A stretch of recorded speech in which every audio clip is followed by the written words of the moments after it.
সালামু আলাইকুম, চলে আসলাম এইচএসসি 26 এমসিকিউ সলিউশন পার্ট নিয়ে। আজকের টপিকটা হলো এই যে আমাদের এমসিকিউতে এত সমস্যা হলো, কে কোনটা দিছো, কততে পাস করবা। দেখো, এমসিকিউতে পাস কিন্তু তোমার 8-এ 3 8 24 25-এর ভিতরে 8 পাইতে হয়। তো আজকে আমরা দেখবো যে কে কতটা আসলে এমসিকিউ সলভ করেছি, আমরা কি আদতে পাস করেছি নাকি এখনো ফেলের মধ্যেই আছি। তো চলো আমরা তাহলে সেই সমাধান খোঁজার চেষ্টা করি। এমসিকিউ এর প্রথম যে অঙ্কটা ছিল 100, এটা আছে দশমিক সংখ্যা পদ্ধতিতে গণনা করার জন্য কতটি বাইনারি ডিজিট প্রয়োজন, এটা ছিল তোমার প্রশ্নে।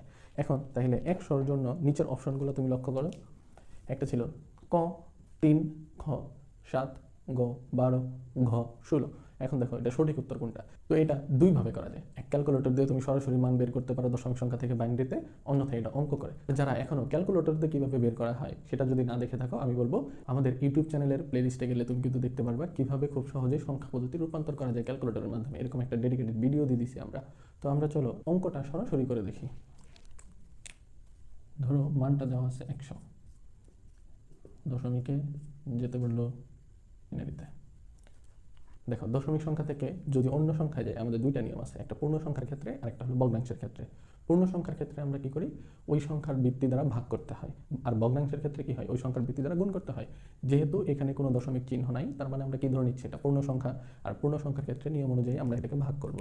তাইলে দেখো, আমরা যদি 100-কে তার ভিত্তি 2 দ্বারা ভাগ করি, দেখো তো 100-রে যদি 2 দিয়ে ভাগ করা হয় তাহলে ভাগফল কত আসে, 50। আমরা এখানে দিলাম 50। এখন দেখো, 50 আর 2 আমরা কি করি যেন, নিয়ম অনুযায়ী গুণ করি। যারা আমার এই ভিডিওটাও দেখো নাই, সংখ্যা পদ্ধতি কীভাবে রূপান্তর করা হয়, ইউটিউবের প্লেলিস্টে কিন্তু সেই ভিডিওটাও দেওয়া আছে। তাহলে তুমি দেখো, এই দুইটা প্রথমে নিয়ম অনুযায়ী গুণ করতে হয় 100। এখন 100 থেকে যদি 100 চলে যায় তাহলে কিন্তু 0। এইভাবে আমরা ভাগ করতে থাকবো যতক্ষণ না ভাগফলের মান 0 আসে। তাহলে তুমি দেখো, এখানে যদি আবার ভাগ করি তাহলে হলো কত, 50-কে 2 দিয়ে ভাগ করলে 25। এখন আমরা 25 আর 2 যদি গুণ করি তাহলে হয় 50, 50 থেকে 50 চলে গেলে 0। আবার যদি 2 দিয়ে 25-এর ভাগ করা হয় তাহলে আমাদের মান আসবে 12.5। যেহেতু পূর্ণ সংখ্যা তাই আমরা নিলাম 12। এখন 12 আর 2 যদি গুণ করি তাহলে আসবে 24, 25 থেকে 24 চলে গেলে 1। আবার 2 দিয়ে যদি ভাগ করি তাহলে এখানে আসবে 12 আর 2 দিয়ে ভাগ করলে 6, 6 দুগুণে 12, 12 থেকে 12 চলে গেলে 0। আবার 2 দিয়ে ভাগ, তাহলে হলো কত, 3, 3 দুগুণে 6, 6 থেকে 6 চলে গেলে 0। আবার 2 দিয়ে যদি আমরা ভাগ করি 1.5 আসে, যেহেতু পূর্ণ সংখ্যা তাই আমরা নিব কি 1। 2 আর 1 গুণ করলে কত হয় 2, 3 থেকে যদি ওই 2 চলে যায় 1। এখন তুমি দেখো, এই 2-এর থেকে এই মানটা ছোট না, যখন ছোট হয় তখন নিয়ম কি, যে এখানের সংখ্যাটা এই পাশে দিয়ে দেওয়া। তাহলে আমরা দিয়ে দিলাম, আর এখানে কি হবে 0। এখন আমাদের এখানে মানগুলো আমরা দেখি, 1টা 2টা 3টা 4টা 5টা 6টা 7টা। তাহলে তুমি দেখো তো আমরা কয়টা পেলাম মান, 7টা। এখানে বলছিল যেহেতু এর বাইনারি সংখ্যা কতটি, 7টি, তাহলে উত্তর এটার কথা আসে খ নাম্বারটা। ওকে, আই হোপ সবাই বুঝতে পেরেছো। যদি আমরা 2 নাম্বারটার কথা খেয়াল করি, এখানে একটা সংখ্যা দেওয়া আছে যেটা বাইনারিতে, আরেকটা সংখ্যা দেওয়া আছে হেক্সাডেসিমালে। বলেছে দুটি সংখ্যার যোগফল কত হবে। একটা দেওয়া আছে AE 1B AF 1AA। এখন দেখো, আমরা তার সমাধান খুঁজে দেখি কি হয় আসলে উত্তর। দেখো, যেহেতু অঙ্কটা বলছে হেক্সাডেসিমালের যোগফল কত হবে, তাহলে যেটা বাইনারিতে দেওয়া আছে সেটাকে আমরা হেক্সাডেসিমালে নিব। এরপর হেক্সাডেসিমাল যোগ করলে অঙ্কটা সহজ হয়ে গেল। তাহলে তোমরা দেখো, এখানে আমাদের যে মানটা দেওয়া আছে বাইনারি, সেটাকে লিখি। দেওয়া আছে বাইনারিতে, আমরা যাব হলো হেক্সাডেসিমালে। এখন বাইনারি থেকে হেক্সাডেসিমালে যাওয়ার মান কি জানো, আমরা 2-এর উপরে 4 দিই, অর্থাৎ 4 বিট করে নেই মানটা। তাহলে আমরা যদি লিখি 100, এখন এখানে কয়টা আছে, 3টা দেওয়া আছে, আমরা আরেকটা সামনে, যেহেতু পূর্ণ সংখ্যার আগে 0 দেওয়া যায়, তাহলে এই 4টা যদি আমরা হেক্সাডেসিমাল মান এখন বের করি, আমরা খুব সহজেই বের করতে পারি 1 2 4 8। এই হলো 4 বিটের মান, 1-এর ডাবল 2, তার ডাবল 4, তার ডাবল 8, 0 1 0 0। তাহলে তুমি দেখো তো কোনটা চালু আছে, শুধু 4 চালু আছে না, 8 অফ 2 অফ। যেহেতু 8-এর নিচে 0, 8 অফ আছে, 2-এর নিচে 0, 2 অফ, 1-এর নিচে 0, শুধু কে চালু আছে 4। তাহলে এটার মান কত আসলো 4। এটা ছিল একটা। দ্বিতীয়টার সংখ্যা যেন কি ছিল, এ, যেটা আবার হেক্সাডেসিমালে দেওয়া ছিল। তাহলে এখন আমরা এই হেক্সাডেসিমালের মান কত পেলাম 4। তাহলে এর নিচে আমরা বসাই দিলাম 4, একসাথে যোগ করতেছি। তাহলে তুমি দেখো এর মান কত, এ সমান আমরা জানি হলো 10, আর বি সমান কত জানি 11। এখানে সি সমান 12, ডি সমান 13, ই সমান 14, এফ সমান হয় 15। তাহলে তুমি দেখো এ আর 4 এই দুটো যদি যোগ করি, এর মান হলো 10, আর 4 হবে কত 14। 14 সমান, যেহেতু বৃত্তির থেকে কম, তাহলে যে অক্ষর হবে সেটাই। তাহলে এখানে মান কত দেওয়া আছে ই, তাহলে আমরা দিলাম ই। যেহেতু বৃত্তির নিচে আছে তাই আর হাতের থাকলো না, তাহলে যা আছে তাই, এর জায়গায় এ বসাই দিলাম। এটাই হলো তার উত্তর। তাহলে তুমি দেখো তো এখন আমাদের এমসিকিউতে উত্তর কত হয়, এ, তার মানে এটা হবে ক নাম্বারটা। ওকে, আশা করি বুঝতে পেরেছো। দেখো 1 আর 2কে এখন যদি আমরা ক্যালকুলেটরের সাহায্যে করার চেষ্টা করি, দেখো ক্যালকুলেটরের সাহায্যে করতে হলে প্রথমে আমার সিম্পল মোড থেকে আমার যাইতে হবে বেস মোডে। তাহলে এখানে বেস মোড আছে 4 নম্বরে, আমি গেলাম 4-এ। এখন দেখো প্রশ্নটা দেওয়া আছে কোন পদ্ধতিতে, দশমিকে। আমাকে বলছে বাইনারি ডিজিট কয়টা হবে, তার মানে দশমিক থেকে বাইনারিতে যেতে হবে। এখন দশমিক সংখ্যাটা কত আছে, 100। আমি ইকুয়ালে চাপ দিলাম ডিইসিতে 100। এখন যদি আমি বাইনারির এই যে বিআই আনতে চাপ দিই, তাহলে তখন আমার মান কত আসবে, দেখো তো এখান থেকে 1 2 3 4 5 6 7, লাস্ট 1 কত নাম্বারে আছে, 7 নাম্বারে। আর এগুলো তো শূন্য, এগুলোর কোনো ভ্যালু নেই পূর্ণ সংখ্যার ক্ষেত্রে। তাহলে যেহেতু 7টা আছে, তাহলে এটার উত্তর কিন্তু হবে 7। তাহলে এটা হলো 1 নাম্বার। এখন আমরা যদি 2 নাম্বারটার কথা খেয়াল করি, দেখো 2 নাম্বারে প্রথমে একটা দেওয়া আছে বাইনারি, পরেরটা দেওয়া আছে হেক্সাডেসিমাল। বলছে যোগফল কত হবে। এটা দুইটা ওয়েতে করতে পারি। প্রথমে এটাকে হেক্সাডেসিমালে নিয়ে হেক্সাডেসিমাল যোগ করতে পারি, তাই না? যেহেতু প্রথম সংখ্যাটা বাইনারি, পরেরটা হেক্সাডেসিমাল, উত্তর সবগুলো দিয়ে দিছে হেক্সাডেসিমালে, সেক্ষেত্রে সহজেই করতে পারি যেটা, যে বাইনারিটাকেও হেক্সাডেসিমালে নিয়ে হেক্সাডেসিমাল যোগ করতে পারি। তাহলে দেখো ওইটা কীভাবে করি, যেহেতু বাইনারি মান 100 দেওয়া আছে, তাই আমরা দিলাম এখানে 100, ইকুয়াল চাপ দিলাম, এরপরে দিলাম হেক্সাতে চাপ, 4 আসলো।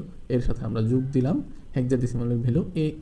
তাহলে আমরা দিলাম এ, ইকুয়াল চাপ দিলাম এ। তাহলে দেখো তো আমাদের উত্তরে যে ক নাম্বার সহজেই কিন্তু চলে আসলো এ। আবার আরেকটা ওয়েতে কিন্তু করা যেতে পারে, সেটা কি, তুমি প্রথমে এই বেস মোড থেকেই শিফটে চাপ দিবা। শিফটে চাপ দেওয়ার পরে তুমি দিবা হলো 3 নম্বরে। দেখো 3 নম্বরে চাপ দিলে এখানে অ্যান্ড অর অনেকগুলো অপশন আসলো না। তুমি এখান থেকে নিচের বাটনে চাপ দিলে দেখবা যে 1 নম্বরে ডি, এটা হলো ডেসিমাল, 2 নম্বরে এইচ, এটা হলো হেক্সাডেসিমাল, 3 বাইনারি, 4 অক্টাল, এরকম কিছু অপশন দেওয়া আছে। তো তোমার প্রথমে কোন মান দরকার, এখানে দরকার বাইনারি। তাহলে তোমার এখানে কত নম্বরে আছে বাইনারি, 3-এ। তাহলে তুমি এখান থেকে ক্লিক দিবা 3। এখন বাইনারি মান তোমার কত আছে, 100 দিলা। এরপরেরটা তোমার কি এই পদ্ধতিতে আছে হেক্সাডেসিমালে, তাই তুমি এখানে দিলা প্লাস। দেওয়ার পরে আবার শিফট, তারপরে দিবা কত নাম্বার, 3 নাম্বার। দেওয়ার পর নিচের বাটনে চাপ দিলে হেক্সাডেসিমালের জন্য কত, 2। তাহলে এখানে তুমি দিলা 2 দেওয়ার পরে এখানে কত দেওয়া আছে এ। তাহলে তুমি এ আর এ চাপ দিলা, তারপরে তুমি চাপ দিবা ইকুয়াল। দেখো তো একবারে চলে আসলো কত, এ ই, অর্থাৎ ক নাম্বারটা। তো তুমি যেভাবেই করো না কেন, উভয়ভাবেই কিন্তু এটা খুব সহজেই ক্যালকুলেটর করা সম্ভব, তাই না? এখন দেখো আমরা তার পরেরটা দেখি, 3 নাম্বারটা। হ্যাঁ, এটা একটা সরলের অঙ্ক দিছে, একটু বুঝে করতে হবে, তাই না? তাইলে দেখো আমরা যদি সরলটা করি, 3 নাম্বারের প্রথমে a naught plus b into b naught whole naught। এখন দেখো এই জায়গায় আমরা কি জানি, সরলের ক্ষেত্রে যে জায়গায় ব্রেকেট, সেই জায়গার কাজটা পরে করতে হয়, ব্রেকেটের বাইরে সেই কাজটা আগে করতে হবে। আর যদি অঙ্কে একাধিকবার নট থাকে, তাহলে সবার উপরের নট নিয়ে আগে কাজ করতে হবে। তাইলে আমরা যদি সবার উপরের নট নিয়ে চিন্তা করি, এখানে মাঝখানে আছে কি গুণ। ডি মর্গানের দুইটা সূত্র আমরা জানি, একটা হলো এ প্লাস বি হোল নট, এটাকে ভাঙলে আসে এ নট ইন্টু বি নট। আবার এ ইন্টু বি হোল নট, এটাকে ভাঙলে কি আসে এ নট প্লাস বি নট, অর্থাৎ গুণের জায়গায় যোগ হয়ে যায়, যোগের জায়গায় গুণ হয়ে যায়। তো এই ক্ষেত্রে এখানে দেখো ব্রেকেটের বাইরে যেহেতু এখানে হোল নট, তাহলে এখানে কি আছে, গুণ আছে, তাহলে স্বভাবতই এটা কি হয়ে যাবে, যোগ হয়ে যাবে। তাহলে আমরা এখানে লিখি a not plus b whole not, মাঝখানে গুণ ছিল, যোগ হয়ে গেল, বি ছিল বি, আর এই যে নটটা এখন এখানে অর্ধেক, এখানে অর্ধেক বি দিলাম। এখন দেখো a not plus b, double not থাকলে কি হয় জানো, সূত্র অনুযায়ী এ ডাবল নট সমান কি লিখি আমরা এ, অর্থাৎ কোনো অঙ্কে ডাবল নট থাকা না থাকা একই কথা। তাহলে আমরা এখানে ডাবল নট হয়ে দিলাম প্লাস বি নট। তাহলে তোমরা দেখো এখন এই জায়গাতে বি প্লাস বি নট আমরা মৌলিক উপপাদ্য পড়ছি, এ প্লাস এ নট সমান কি হয় 1। তাহলে এ নট প্লাস, তাহলে বি প্লাস বি নট সমান কি হবে সেই সূত্র অনুযায়ী 1। তাহলে আমরা দিলাম 1। এখন আরেকটা সূত্র আমরা পড়ছি, সেটা হলো এ প্লাস 1 সমান কি হয় 1, অর্থাৎ 1-এর সাথে যাই যুগ থাকুক না কেন, দিন শেষে উত্তর এটা 1-ই আসবে। তাহলে 1 প্লাস এ নট অথবা এ নট প্লাস 1 সমান উত্তর হবে কি 1, এটা হলো উত্তর। তাহলে তুমি দেখো 3 নম্বরে সরলীকৃত মান কি ছিল, খ নম্বরে ছিল 1। তো দেখো তো 3-এর খ নম্বরটা সলভ করা যায় না? হ্যাঁ, অবশ্যই পারা যায়। আমরা যদি 4 নম্বরটা দেখি, দেখো এখানে একটা উদ্দীপক দিয়ে দিছে, বলছে নিচের উদ্দীপকটির আলোকে 4 ও 5 নং প্রশ্নের উত্তর দাও। তাহলে উদ্দীপকটা যে দিয়ে দিছে সেটা আগে আমরা আঁকাই।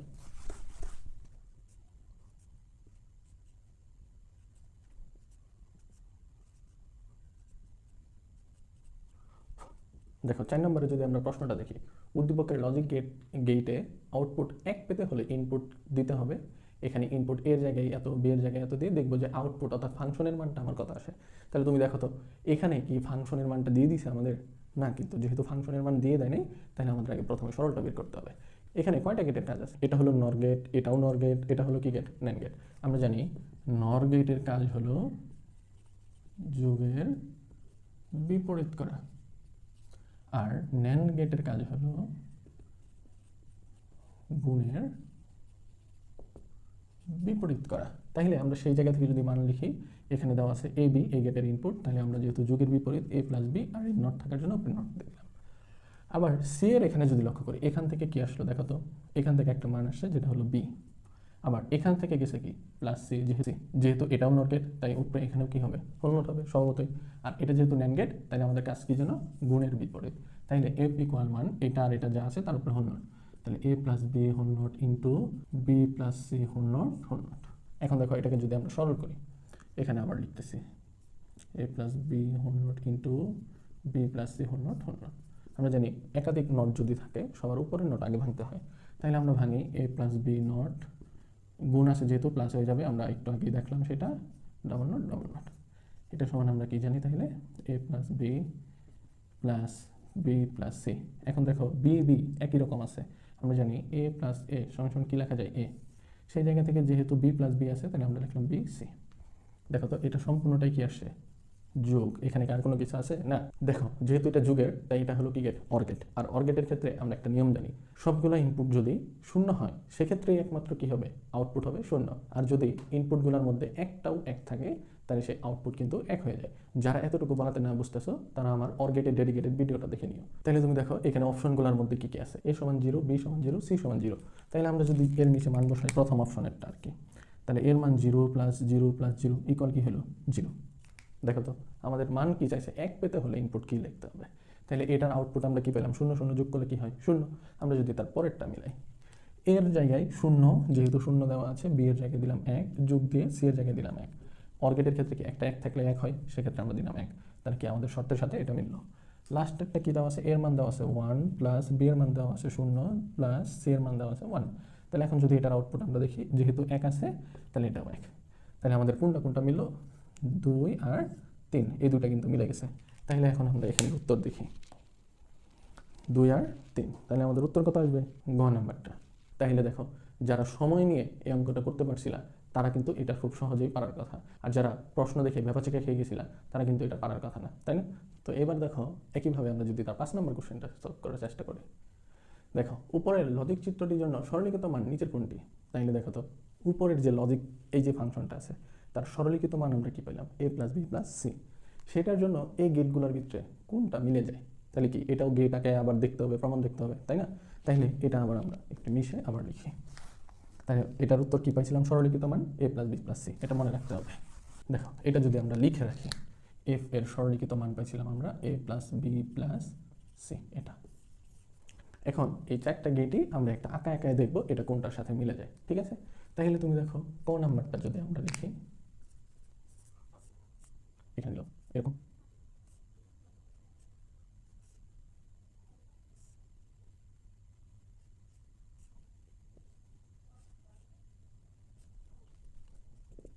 তো দেখো এখানে কিন্তু আবার এ বি সির কোনো মান দিয়েও দেয় নাই, তাহলে সেক্ষেত্রে আমরা প্রথমে এগুলো যদি লিখি, ধরো প্রথমটার মান আছে এ, তারপরটা দিলাম বি, তারপরটা দিলাম সি, তাহলে এটা কি গেট, অ্যান্ড গেট। অ্যান্ড যেহেতু ডি এর মতো গেট তাহলে এটা অ্যান্ড গেট। অ্যান্ড গেটের কাজ কি করার জন্য, গুণ করা। এটা কি গেট, অ্যান্ড গেট, এটাও গুণ করা। এটা কি গেট, একটু বাঁকা আছে, তার মানে এটা হলো অর গেট। অর গেটের কাজ কি করা, যোগ করা। তাহলে আমরা যদি তার আউটপুটটা দেখি, যেহেতু এটা গুণ করে তাহলে এ ইন্টু বি, এখান থেকে আসলো বি, এখান থেকে গেল সি, তাহলে এটাও যেহেতু গুণ করে বিসি গুণ হবে, আর এটার কাজ কি যোগ করা, তাহলে এ বি প্লাস বিসি। এখন তুমি দেখো তো এইটাকে যদি আমরা একটু সরল করার চেষ্টা করি, যে স্যার কোনো কিছু না গেলে তো কমন যায়, তো সেই নিয়ম অনুযায়ী আমরা দেখো সরল করে চেষ্টা করি এ প্লাস সি। দেখো তো এটাকে গুণ করলে এটা যাবে, এটাকে গুণ করলে এটা আসবে, তাহলে কি এইটার যে আউটপুটটা সেটার সাথে কি এটা মিললো না, তার মানে আমাদের ক কি ভুল আছে, ঠিক আছে? আমরা যদি একইভাবে খটা চেষ্টা করি, খ এর মানটা কি আসে,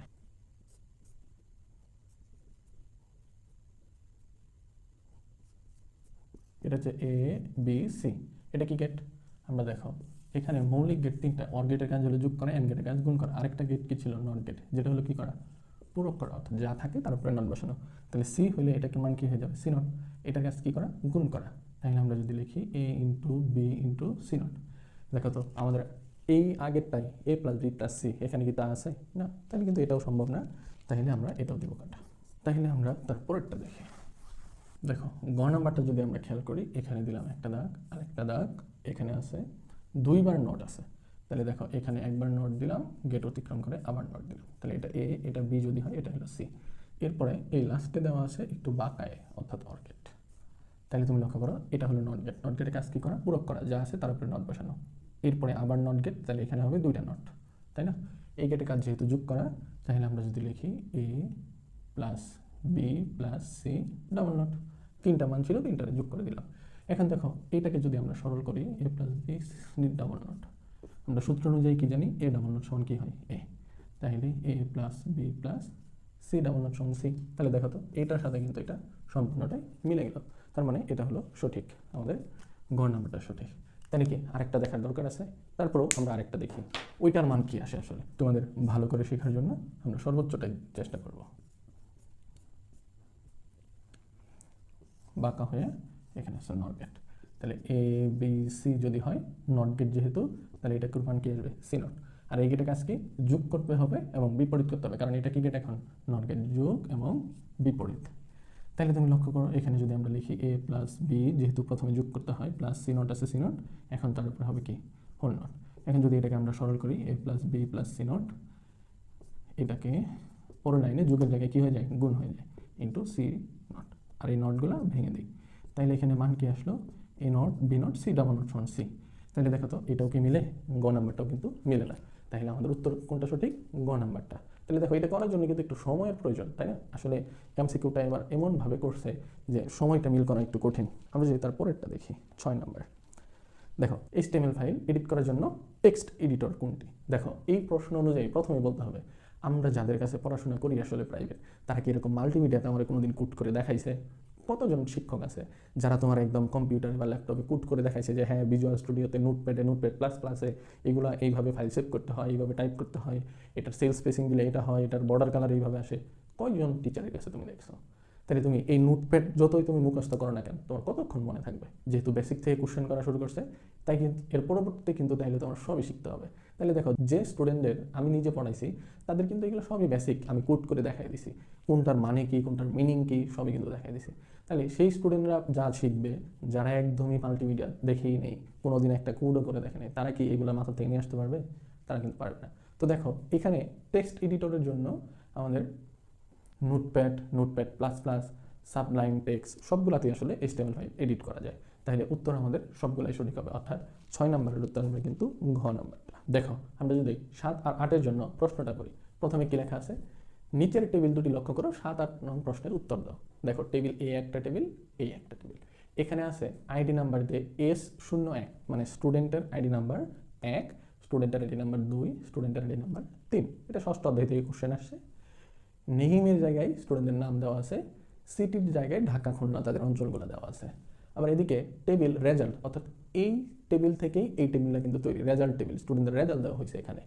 আইডি নাম্বার সেম রেখে বলছে স্টুডেন্ট আইডি 1 2 3, এখানে আর কোনো নাম বা ঠিকানা কোনো কিছু উল্লেখ না করে বাকি তথ্যগুলো দেওয়া শুরু করছে, যে সাবজেক্ট আইসিটি ম্যাথ, আইসিটিতে পাইছে এত, আইসিটিতে সে এত পাইছে, সে এত পাইছে, এরকম ধরনের। তাহলে তুমি দেখো রেজাল্ট টেবিলের আইডি ফিল্ডটি কোন ধরনের? দেখো তো রেজাল্ট টেবিল কোনটা? এটা। আর এটা হলো কি? স্টুডেন্ট টেবিল, মানে এখান থেকে কিন্তু এই টেবিলটা তৈরি করা হয়েছে, বিষয়টা এরকম না? তাহলে যেহেতু এই টেবিল দিয়েই এই টেবিল, না হয় তুমি দেখো তো এই টেবিলের স্টুডেন্টের 1 2 এটা কার, সে নাম খুঁজতে গেলে আমাদের এই টেবিল আসতে হবে না? তার মানে কি এটা হলো প্রধান টেবিল, এখান থেকে এটা বের হয়ে আসছে। আর একটা টেবিলের তথ্য যদি আরেকটাতে যায় কাজ করে, তাহলে সেক্ষেত্রে কিন্তু এটাকে আমরা বলি ফরেন কি। তাহলে তুমি দেখো এখানে প্রাইমারি কি হলো? এই টেবিলের এটা, যেহেতু আমাদের এই টেবিল বলছে, তাহলে এটার উত্তর কি হবে? এই যে ফরেন কি। ঠিক আছে, কম্পোজিট প্রাইমারি কি দুইটা নিয়ে কাজ করে, কন্ডিশনাল কি এটা নিয়ে শর্ত দেওয়া থাকতো এরকম। তো যেহেতু আগের টেবিল থেকে পরের টেবিলে এসে কাজ করতেছে, তার মানে উত্তর হবে আমাদের ফরেন। 8 নম্বরটা বলছে উদ্দীপকের টেবিল দুটির মধ্যে বিদ্যমান রিলেশনশিপের ধরন কোনটি? দেখো আমাদের 3 ধরনের রিলেশন আমরা পড়াইছিলাম, একটা হলো 1 to 1, আরেকটা হলো 1 to many, আরেকটা হলো many to many। এই টেবিলের প্রাইমারি কির তথ্যগুলো এই টেবিলের প্রাইমারি কি হিসেবে একবার করে থাকবে, তখন ওটাকে বলি আমরা 1 to 1 রিলেশন। আবার যদি এই টেবিলের একবার কিন্তু এই টেবিলে আছে একাধিকবার, তখন ওটাকে বলি 1 to many রিলেশন। আবার যখন এই টেবিলেও একাধিকবার আছে, এই টেবিলেও একাধিকবার আছে তথ্য, তাহলে তখন কিন্তু আমরা ওটাকে বলি মেনি টু মেনি রিলেশন। দেখো তো এখানে স্টুডেন্ট আইডির যে প্রাইমারি কিটা, সেটা দেখো 1 2 3 একবার আছে, এই টেবিলেও কিন্তু 1 2 3 একবার আছে। তাহলে এটার দ্বারা আমরা কি বুঝতে পারলাম? এই দুইটার মধ্যে কি ধরনের সম্পর্ক রয়েছে? 1 to 1। যেটা কিনা আছে আমাদের 8-এর ক নাম্বারে। তাহলে এটার উত্তর কী হবে? ক।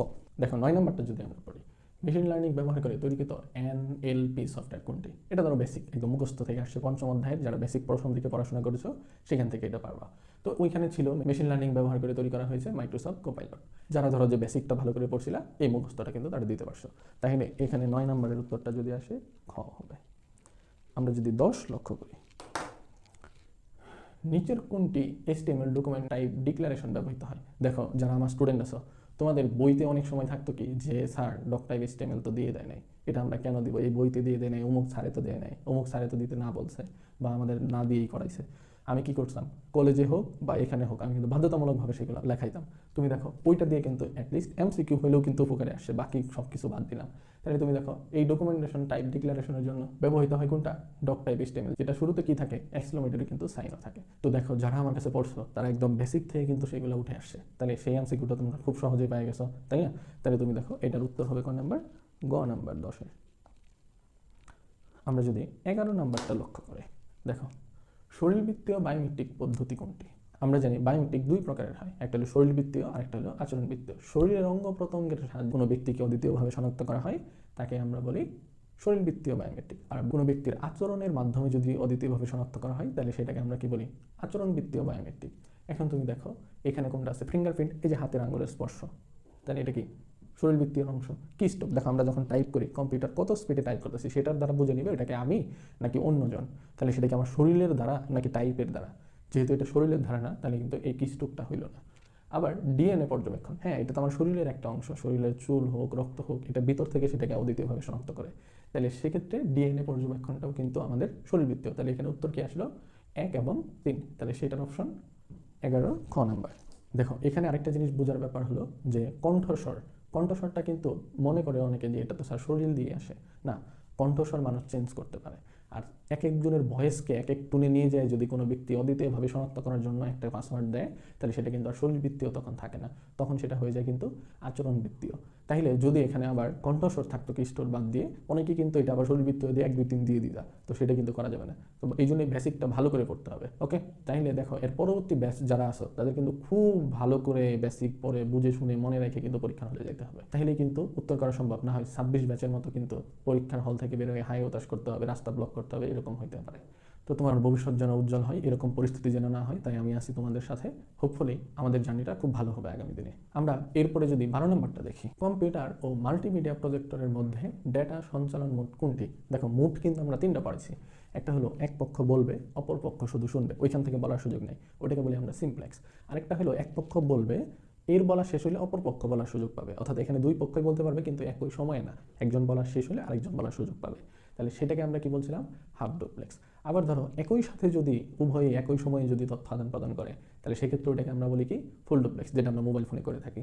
তাইলে এখানে দেখো কম্পিউটার ও মাল্টিমিডিয়া প্রজেক্টরের মধ্যে, দেখো মাল্টিমিডিয়াতে কি আমরা শুধু আউটপুটটা দেখতে পাই না, যেমন খেলা হোক, কোনো মুভি হোক, কোনো প্রেজেন্টেশন হোক, আমরা এখানে শুধু কি দেখতে পারতেছি, এই জায়গা থেকে কোনো ইনপুট কি আমাদের কম্পিউটারে কাজ করবে না। তাহলে সেক্ষেত্রে এগুলো কি একমুখী, আর একমুখীকেই আমরা কি বলি? Simplex mode. তাইলে এটার উত্তর হবে কি? 12 ক নাম্বার। আমরা যদি 13 নাম্বার দেখি, বিট সিনক্রোনাইজেশন হচ্ছে বিট প্রেরণের সমন্বিত পদ্ধতি, বিটের শুরু ও শেষ বোঝানো, ব্যান্ডউইথ বৃদ্ধি পাওয়া। দেখো এই প্রশ্ন উত্তর করতে হলে আগে বিট সিনক্রোনাইজেশন জিনিসটা কি সেটা বুঝতে হবে। ধরো যে আমরা যে ডিজিটাল ডিভাইসগুলো ব্যবহার করি, like mobile phone, computer, tablet, laptop, এগুলো আর কি ডিজিটাল ডিভাইস যত আছে, সেগুলোর ভাষা কি জানি? বাইনারি ভাষা। এখন এক জায়গায় থেকে বাইনারি ভাষা যদি আরেকটা ডিভাইসে যায়, তখন সেগুলোকে সাজানোর একটা প্রক্রিয়া লাগবে না? কখন 0 1 শুরু হবে, কখন আবার শেষ হবে, কোন ওয়ার্ড দ্বারা কি বোঝানো হয়, এই যে সাজানোর একটা প্রক্রিয়া, সেটাই হলো বিট সিনক্রোনাইজেশন। তাহলে তুমি দেখো বিট সিনক্রোনাইজেশন এখানে 1 নম্বরে ছিল কি?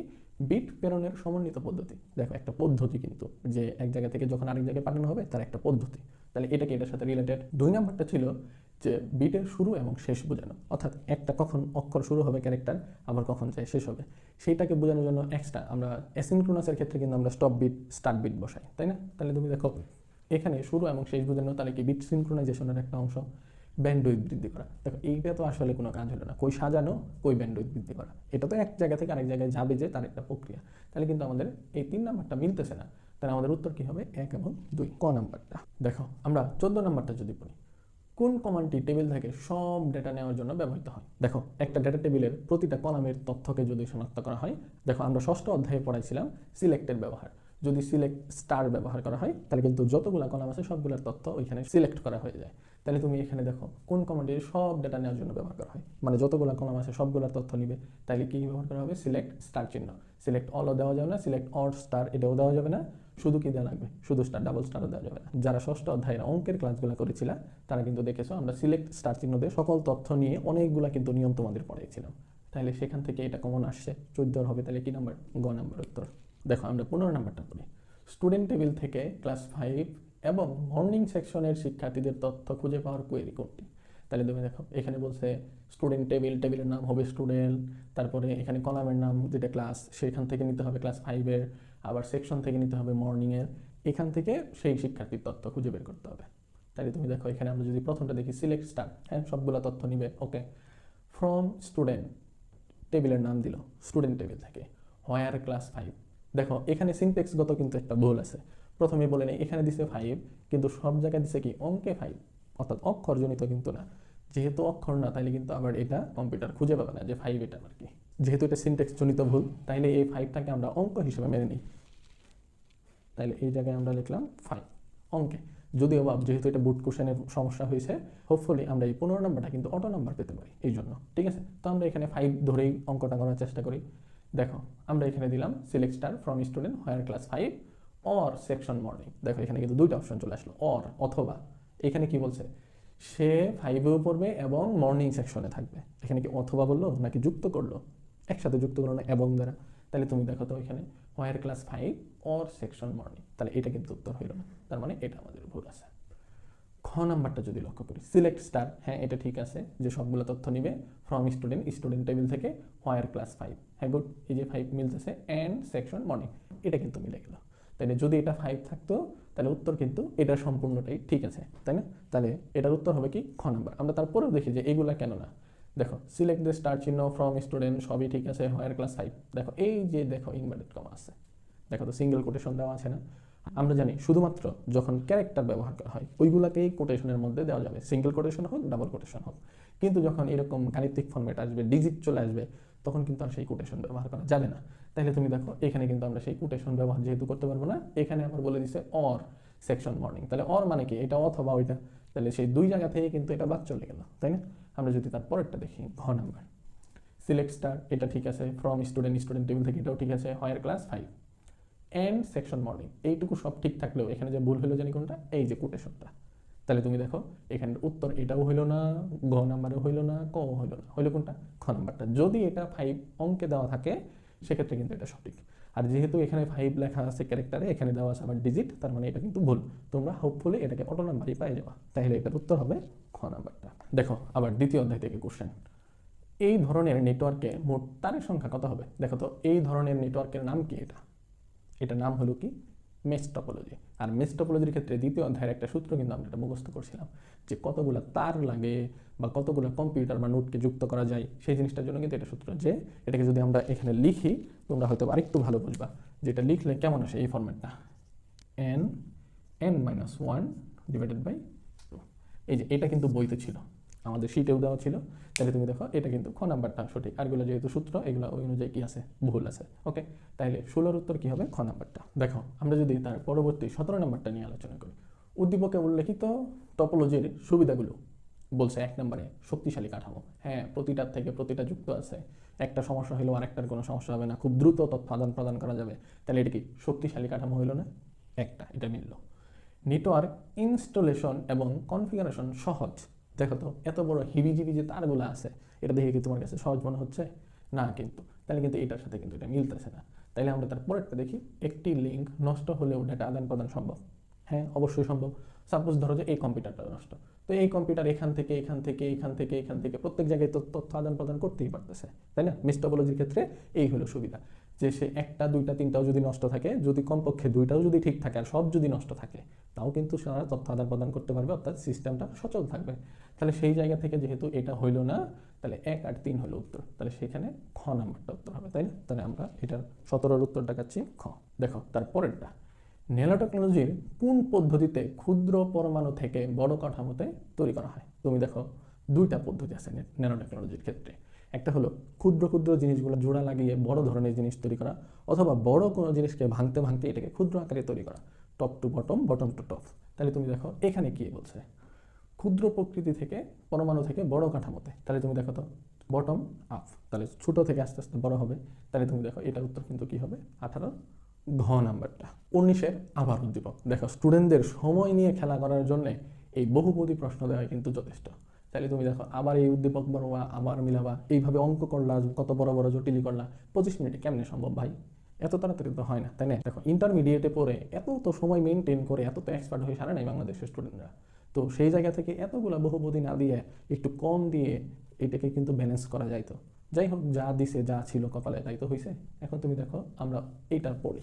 একটি অফিসের 10টি কম্পিউটার এমন একটি কেন্দ্রীয় ডিভাইসের মাধ্যমে সংযুক্ত যা নেটওয়ার্কে ডেটা পাঠালে সব কম্পিউটারে যায়, এই কারণে কেন্দ্রীয় ডিভাইসটি পরিবর্তন করা হলো।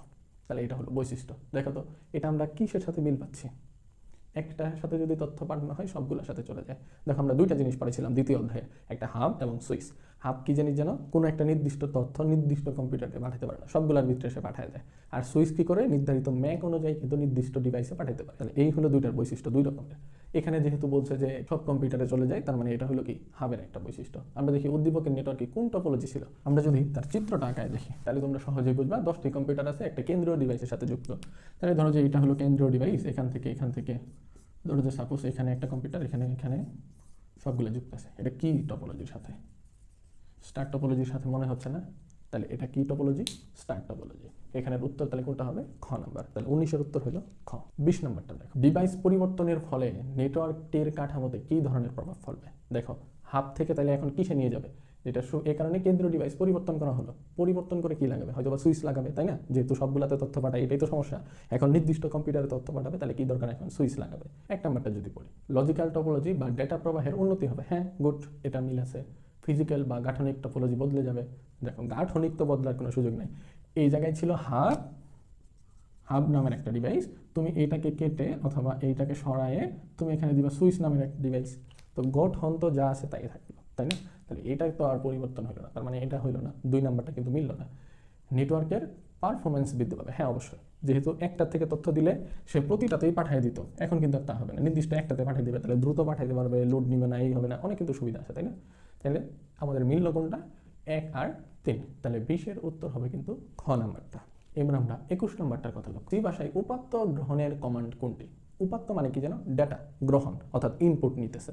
আমরা সি প্রোগ্রামিং এর ক্ষেত্রে কয়েকটা জিনিস পড়াই। একটা হলো ইনপুট নেওয়া, এর জন্য ব্যবহার করা হয় স্ক্যানএফ। আবার যেটা আউটপুট, যেটা স্ক্রিনে দেখায়, সেটার জন্য ব্যবহার করি আমরা প্রিন্টএফ। তাহলে যেহেতু এটা গ্রহণ করতেছে, তাহলে এখানে হবে কি? স্ক্যানএফ। এখানে মেইন দ্বারা যেন কি করে, দেখো আমরা এটাও একটু ব্যাখ্যা করে দিই।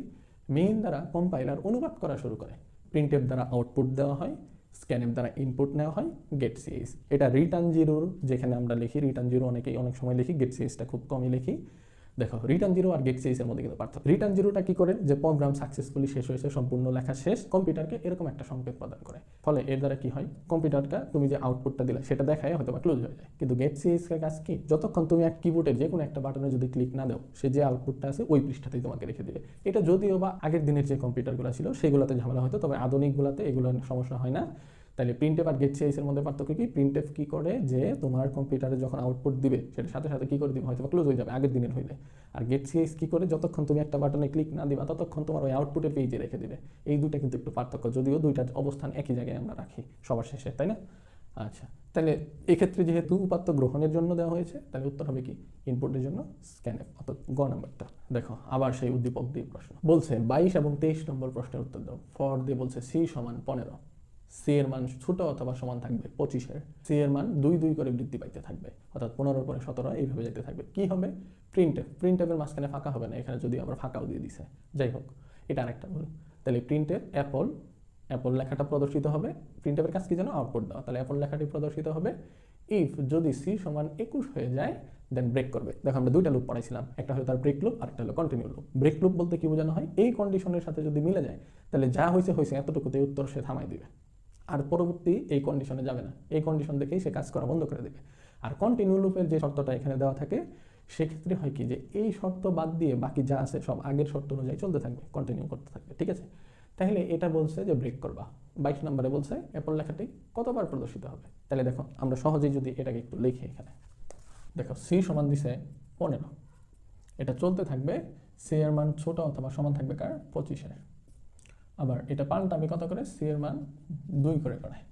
তাহলে তুমি দেখো সি এর মান প্রথমটা যদি আমরা লিখি 15, হ্যাঁ 25-এর তো ছোট আছে, তাহলে কি করবে 2 পরিবর্তন হবে, পরিবর্তন হয়ে আসলো কত 17, আবার 2 যোগ করে দেখবে তখন সে কত হবে 19, তারপরে আবার 21, তারপরে হবে 23, তারপরে যাবে 25, দেন এই কয়েকবার হওয়ার কথা, তাই না। যেহেতু এই অঙ্কে বলছে যে 21-এর সময় তুমি থামাই দিবা, এই পর্যন্ত যে ব্রেক করবা, তাহলে তুমি দেখো এখানে একবার অ্যাপল লেখাটা প্রদর্শিত হবে, 17-র জায়গায় একবার 19-এর জায়গায় একবার অ্যাপল লেখাটি প্রদর্শিত হবে, 21-এর জায়গায় কিন্তু অ্যাপল লেখাটি প্রদর্শিত হবে। তাহলে তুমি দেখো তো একবার, দুইবার, তিনবার, চারবার, টোটাল কতবার হলো, 4বার প্রদর্শিত হইল না। তাহলে তুমি দেখো এখানে অ্যাপল লেখাটি 4বার প্রদর্শিত হবে, অর্থাৎ 22-এর উত্তর আসবে কি গ। দেখো 23 যদি আমরা দেখি, ইফ শর্তটি বাদ দিলে অ্যাপল লেখাটি কতবার প্রদর্শিত হবে। দেখো তো ইফের এই জায়গায় তো লেখা ছিল যে সি এর মান কত হবে, তাহলে তখন তুমি কি করবা, ব্রেক করবা। তাহলে তুমি দেখো তো এইটা যদি শর্ত এখন আর না থাকে, তাহলে প্রোগ্রামটা কি করবে, 23-এর জায়গায় আবার অ্যাপল লেখাটা প্রদর্শিত করবে, 25-এর ওইখানে যায় কিন্তু আবার লেখাটা প্রদর্শিত করবে। তাহলে এখানে একবার, দুইবার, তিনবার, চারবার, 5বার, 6বার, তাহলে এখন কতবার প্রদর্শিত করবে লেখাটা, এই কন্ডিশন অনুযায়ী কিন্তু 6বার প্রদর্শিত করবে। তাহলে তুমি এখানে দেখো ইফ শর্ত বাদ দিলে অ্যাপল লেখাটি 6বার প্রদর্শিত হবে, অর্থাৎ উত্তর হবে কত গ নাম্বার। দেখো আরেকটা জটিল কোশ্চেন দিয়েছে এর থেকে, দেখো এখানে ইন্ট মানে পূর্ণ সংখ্যা হবে, এর মানটা যেটা হবে 5 পর্যন্ত, যেহেতু এটা থার্ড ব্র্যাকেটে দেওয়া আছে তার মানে কি এটা এর নিয়ম, তাই না, থার্ড ব্র্যাকেট থাকা মানে এটা এরে। দেখো এটা 5টা মান দিয়ে দিছে, 10, 20, 30, 40, 50, এই হলো টোটাল 5টা। তাহলে এর ইন্ডেক্স সবসময় 0 থেকে শুরু হয়, এটা আমাদের বুঝতে হবে। তাহলে এটা আগে লিখি, ইন্ট পূর্ণ সংখ্যা হবে এর মান যেটা চলবে, এর ইন্ডেক্স 5 পর্যন্ত, সর্বোচ্চ 5টা। তাহলে এখানে A0 যেটা, এটা হলো একটা, A1 ইন্ডেক্স একটা, A দিয়ে 2 ইন্ডেক্স একটা, A দিয়ে 3 ইন্ডেক্স একটা, A দিয়ে 4 ইন্ডেক্স একটা। তাহলে দেখো 1টা, 2টা, 3টা, 4টা, 5টা। যেটা শুরুতে মান কি দিয়েছিল, এ প্রথমটার মান হবে 10, পরেরটার মান হবে কত 20, তারপরেরটা 30, তারপরেরটা হবে 40, তারপরেরটা হবে 50। এই এর মানগুলো কিন্তু প্রশ্নে দেওয়া আছে। তাহলে তুমি দেখো এখানে 1 নম্বরে বলছে A0 এর মান 10, তাহলে দেখো তো A0 এই যে এর ইন্ডেক্সটা, এটা কি সঠিক হলো না, তাইলে তাহলে কিন্তু আমাদের এই উত্তরটা সঠিক। এরপরে যদি আমরা দেখি A2 এর মান 30, দেখো তো A2 এ আমরা কত পাইছি, A2 এর মান কত 30, তাহলে আমাদের এটাও কিন্তু সঠিক। এরপরেরটা বলছে A5 এর মান 50, দেখো তো A5 কি এখানে আমাদের আছে, আমাদের এর চলবে কতক্ষণ পর্যন্ত, 0 থেকে চললে 1, 2, 3, 4, 4 পর্যন্ত যায় কিন্তু থেমে যাবে, যেহেতু 5টা বলছে, এই যে 5টা, তাহলে এর 5 তো এখানে মানই নাই, তাই না। তাহলে সেক্ষেত্রে এখানে কিন্তু এটা আর হইল না, তাহলে উত্তর হবে কি 1 আর 2, অর্থাৎ এই অনুযায়ী উত্তর হবে ক। দেখো আমরা লাস্টটা যদি পড়ি 25 নম্বর, সি প্রোগ্রামের ক্ষেত্রে লজিক্যাল অপারেটর কোনটি। দেখো অনেকগুলো কিন্তু অপারেটর আছে, লজিক্যাল, অ্যারিথমেটিক, এই সেই হাবিজাবি অনেক কিছু আছে। তো এখানে বলছে যেহেতু যুক্তিমূলক, দেখো লজিক্যাল অপারেটর কিন্তু আমরা 3টা পড়াইছি। তোমরা যারা আমার পঞ্চম অধ্যায় শীট দেখে পড়াশোনা করছো বা অনলাইনে ক্লাস করছো, দেখবা তাদের কাছে আছে লজিক্যাল অপারেটর নামের 3টা অপশন।